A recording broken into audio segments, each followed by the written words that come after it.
भारत की स्वतंत्रता संग्राम की गाथा वीरता, बलिदान और त्याग से भरी हुई है। 19वीं और 20वीं शताब्दी में जब अंग्रेजों ने पूरे देश को अपने साम्राज्य की बेड़ियों में जकड़ रखा था, तब अनेक वीरों ने अपने प्राणों की आहुति देकर स्वतंत्रता की मशाल जलाए रखी। इन्हीं अमर बलिदानियों में एक नाम सदैव स्वर्णाक्षरों में अंकित है, चंद्रशेखर आजाद।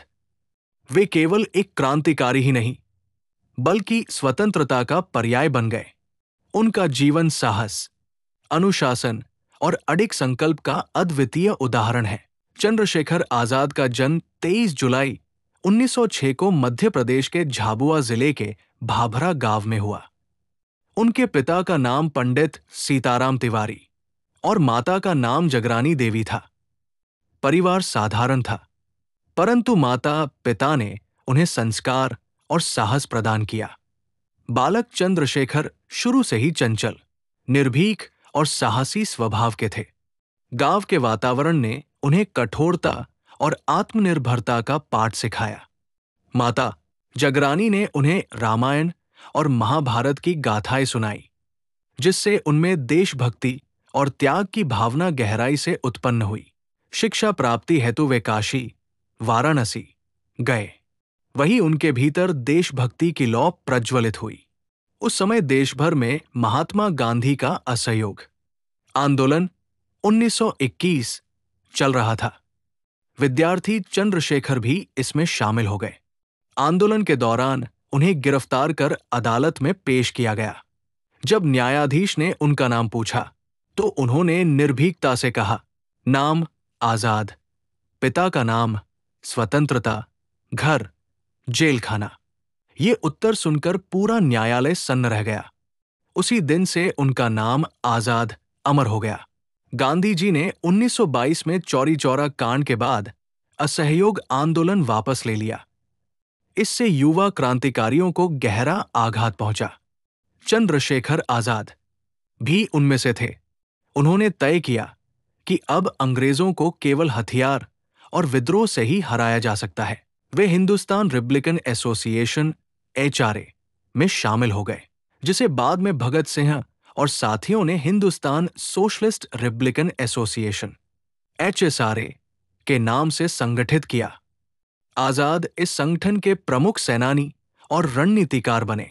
9 अगस्त 1925 को काकोरी स्टेशन के पास क्रांतिकारियों ने ट्रेन से सरकारी खजाना लूट लिया। इस ऐतिहासिक घटना को काकोरी कांड कहा जाता है। इसमें राम प्रसाद बिस्मिल, अशफाक उल्ला खां, राजेंद्र लाहिड़ी, रोशन सिंह जैसे साथी शामिल थे। चंद्रशेखर आजाद भी इसमें सहभागी थे, लेकिन वे पकड़ में नहीं आए। इस कांड के बाद ब्रिटिश सरकार ने क्रांतिकारियों पर शिकंजा कस दिया और कई वीरों को फांसी दे दी गई। काकोरी कांड के बाद संगठन की बागडोर चंद्रशेखर आजाद ने संभाली। उन्होंने भगत सिंह, सुखदेव, राजगुरु जैसे युवाओं को साथ लेकर क्रांति की, नई लहर खड़ी की। लाला लाजपत राय की हत्या का बदला 1928 उदास माइली, जब साइमन कमीशन का विरोध कर रहे लाला लाजपत राय पर अंग्रेज पुलिस अधिकारी सैंडर्स ने लाठीचार्ज किया और उनकी मृत्यु हो गई, तो चंद्रशेखर आजाद ने भगत सिंह और राजगुरु के साथ मिलकर लाहौर में सैंडर्स को गोली मारकर शहीद लाजपत राय का बदला लिया। उन्होंने क्रांति ही मेरा धर्म है की भावना से संगठन को नया आयाम दिया। विचारधारा और व्यक्तित्व। चंद्रशेखर आजाद केवल हथियारों के बल पर संघर्ष करने वाले योद्धा नहीं थे, बल्कि वे गहरे चिंतनशील भी थे। वे मानते थे कि भारत को केवल अंग्रेजों से मुक्त करना पर्याप्त नहीं है, बल्कि उसे सामाजिक, आर्थिक और राजनीतिक दृष्टि से स्वतंत्र और समानता पर आधारित बनाना भी आवश्यक है। वे अनुशासन प्रिय थे और अपने साथियों से कठोर नियमों का पालन कराते थे। वे तंबाकू और शराब जैसी बुराइयों से दूर रहते थे।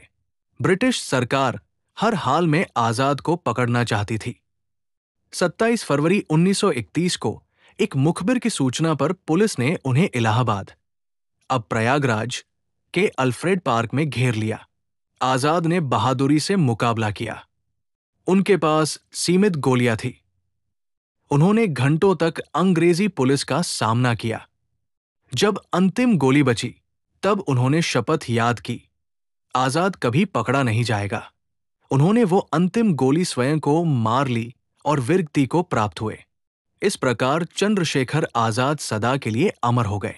चंद्रशेखर आजाद की शहादत ने पूरे देश में क्रांति की अग्नि जलाई। भगत सिंह और उनके साथियों ने उनके आदर्शों को आगे बढ़ाया। आज प्रयागराज का वही Alfred park Chandrashekhar Azad park के नाम से जाना जाता है। चंद्रशेखर आजाद के शब्द, मैं आजाद था, आजाद हूं और आजाद ही रहूंगा, सदियों तक हर भारतीय के हृदय में गूंजती रहेगी।